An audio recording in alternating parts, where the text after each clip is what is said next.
बिस्मिल्लाहिर्रहमानिर्रहीम। The blank page official में आपको खुशामदीद कहते हैं। अगर आप नए हैं इस चैनल पर तो सब्सक्राइब ज़रूर करिएगा और बेल आइकन को प्रेस करना ना भूलिएगा। नादरीन, यरूशलेम के अंदर जो बैतुल मुक़द्दस है, इस्लाम का तीसरा सबसे मुक़द्दस एक हरम है। ये 3 हरम है ना इस्लाम में, 3 में जो तीसरा है वो ये है बैतुल मुक़द्दस। तो यहाँ पर इजरायली फोर्सेस की जानिब से 1-2 रोज़ पहले जो बेहुरमती की गई बैतुल मुक़द्दस की, उसके बाद से लेकर वहाँ पर जो हालात ख़राब होना शुरू हुए वो अभी तक जारी हैं। और इसी के चलते सैकड़ों की तादाद में जो रॉकेट्स हैं वो फायर किए गए हैं, गज़ा से भी और लुबनान से भी टुवार्ड्स इजराइल। और यहाँ से इजरायली भी एयर स्ट्राइक्स कर रहे हैं। लेकिन इम्पॉर्टेंट बात यह है कि अभी तक कुछ ज़्यादा हलाकतों की इतलात सामने नहीं आई, क्योंकि बहुत ज़्यादा लोग इसमें मारे गए और ये जो खबरें हैं अभी तक नहीं आई, कोई ज़्यादा जानी नुकसान अभी तक नहीं हुआ। लेकिन इसके अंदर कुछ देर पहले एक बहुत बड़ी डेवलपमेंट हुई है, बहुत बड़ी। मैं समझता हूँ कि हिस्टोरिकल डेवलपमेंट हुई है, इसके बारे में थोड़ी देर में बात करता हूँ। लेकिन पहले ज़रा इस कन्फ्लिक्ट को समझें कि ये हो क्या रहा है। वहां पर इजराइल जो इस वक्त लड़ रहा है ना, तो वो लड़ रहे हैं हमास के साथ। हिजबुल्लाह का वो नाम नहीं ले रहे, उनका मीडिया भी नाम नहीं ले रहा हिजबुल्लाह का, हमास का नाम ले रहे हैं। यहाँ पर थोड़ी सी डिफ्रेंसिएशन करना ज़रूरी है कि हमास जो है वो सुन्नी मुस्लिम ग्रुप है और हिजबुल्लाह जो है उसके ऊपर ईरान का हाथ रहा है हमेशा, वो ईरान के ज़्यादा करीब समझे जाते हैं। हमास वाले इख्वानुल मुस्लिमून से ये निकले हुए हैं, उनका एक ग्रुप रहा है जो कि मिस्र के अंदर ओरिजिनेट हुई थी, इख्वानुल मुस्लिमून। और इसके साथ ही जो गज़ा के अंदर दूसरा बड़ा ग्रुप है इस्लामिक जिहाद, ये भी इख्वानुल मुस्लिमून से ही इंस्पायर्ड रहे हैं। लेकिन हिजबुल्लाह थोड़ा सा डिफरेंट रहा है। अलबत्ता हालिया सालों के अंदर दोनों के दरमियान जो इंटरऑपरेबिलिटी है वो बढ़ गई है हिजबुल्लाह और हमास के दरमियान, और दोनों ज्वाइंट जो एक्टिविटीज़ हैं वो भी सुनने में आ रहा है। इजरायली मीडिया ऐसा क्लेम करता रहा है कि उनके अंदर एक इंटरऑपरेबिलिटी पैदा हो रही है।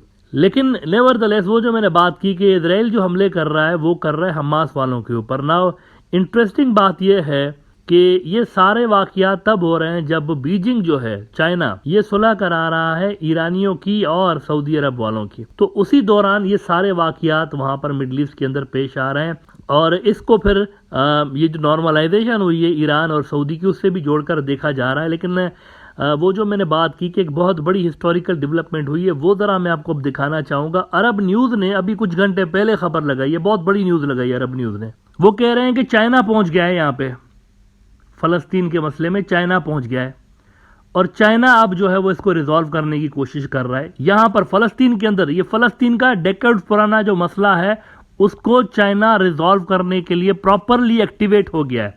अरब न्यूज कह रहा है कि China to promote early proper settlement of Palestinian issue amid escalation of violence. China will continue to work hard to promote early and proper settlement of the Palestinian issue. Its foreign ministry quoted China's special envoy for Middle East affairs as saying on Friday.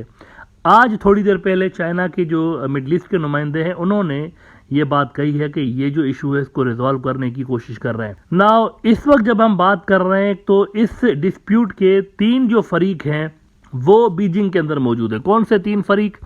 एक तो Iran और Saudi तो हैं ही, दोनों middle east के अंदर दोनों का एक बहुत ज़्यादा इन्फ्लुएंस है, जाहिर सी बात है। फ्रांस भी है वहाँ पर, फ्रांस के सदर मैक्रोन भी है वहाँ पर। मैक्रोन गया हुआ यूक्रेन की जंग के सोल्यूशन के लिए वहाँ पर बीजिंग में। लेकिन मैक्रोन के वहाँ होते हुए ये हो रहा है वहाँ पे मिडल ईस्ट के अंदर। तो मैक्रोन फरीक कैसे है फ्रांस, वो ज़रा मैं आपको बताता हूँ। ये जो लेबनान है ना, लेबनान का एक हिस्सा, बड़ा हिस्सा फ्रांस की कॉलोनी रहा है और लेबनान की पॉलिटिक्स के ऊपर फ्रांस का भी असर रहा है। इस वक्त भी फ्रांस का असर लेबनान की पॉलिटिक्स पर है। तो 3 जो बड़े फरीक हैं वो चाइना के अंदर मौजूद हैं। तो यूरोप के अंदर से भी आप यूं समझे कि दबाव बनाया जा सकता है इसराइल के ऊपर। देखें, फ़लस्तीनियों के पास they have nothing to lose. उनके पास क्या है? उनका जो कुछ भी था वो तो वेस्टर्न फोर्सेस ले गई ना 1948 में, और उसके बाद जब यरूशलेम पे कब्जा किया गया, they have nothing to loose.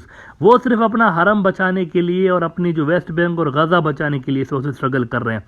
Israel on the other hand, उसके बाद बहुत कुछ है लूज करने को। अच्छा, ऐसे में ये जो नेतन्याहू साहब हैं, इन्होंने एक नया प्रोपेगेंडा शुरू कर दिया है कि ये जो हमले हो रहे हैं ना, ये हमने थोड़ी किए, यानी हमने पहल नहीं की। ये जो मस्जिद अल अक्सा के अंदर जो कुछ भी हुआ ये हमने नहीं किया। इस्माइल हानिया जो कि हमास के चीफ हैं, इन्होंने चंद रोज पहले लेबनान का विजिट किया और कसाम ब्रिगेड के साथ ये वहां लेबनान में मिले। उसके बाद हमारे ऊपर रॉकेट अटैक्स हुए, लेकिन दुनिया में कोई भी ये थ्योरी नहीं बाय कर रहा, क्योंकि इस्माइल हानिया के लेबनान में होते हुए किसी किस्म का कोई हमला इनके ऊपर नहीं हुआ था। और अभी जो एस्केलेशन हुई है, क्लियरली सारी दुनिया ने देखा है कि इजरायली फोर्सेस की जानिब से जब पहल की गई है, मस्जिद अल-अक्सा के अंदर घुस के तोड़फोड़ की गई, उसके बाद एस्केलेशन हुई है। अब ये जो रॉकेट फायर किए जा रहे हैं गजा से, लेबनान से, इसी के चलते एक और बड़ी खतरनाक डेवलपमेंट ये हो रही है कि आपको याद होगा कि बीच में एक नए किस्म की यूं समझिए कि मिलिटेंसी हमने देखी फ़लस्तीन के इशू के अंदर, के कॉमन जो शहरी होते हैं, बज़ाहिर कॉमन दिखने वाले, ये चाकू खंजर से या कोई पिस्टल से